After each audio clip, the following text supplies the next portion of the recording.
we're gonna go ahead and cook our noodles. I always cook the noodles separate and keep them separate from the soup.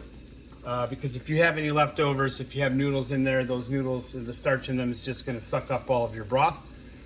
So I always keep it separate. So I have here some boiling water in a separate pot. I'm going to add salt. And that's gonna raise the boiling point. We wanna make this salty like the ocean so we can get some salt flavor in the noodles, okay?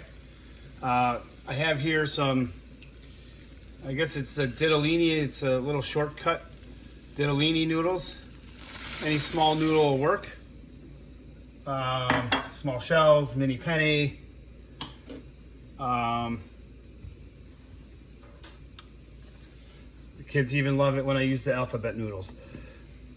As soon as I add the noodles to the water, I'm going to go ahead and stir them up to keep them from sticking.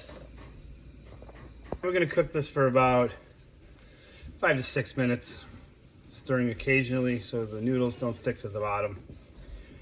If you have a heftier noodle like a mini penne or something like that, you might want to cook for 8 minutes. And then we'll strain. Our noodles are done. I'm going to go ahead and strain into a colander.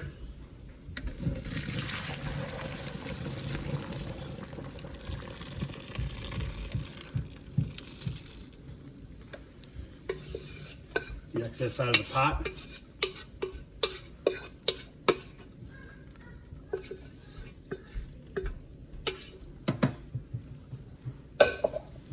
And here we're going to give this a little glug of olive oil to prevent it from sticking.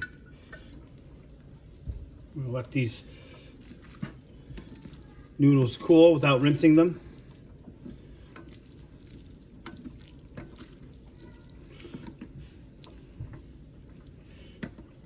And there we go.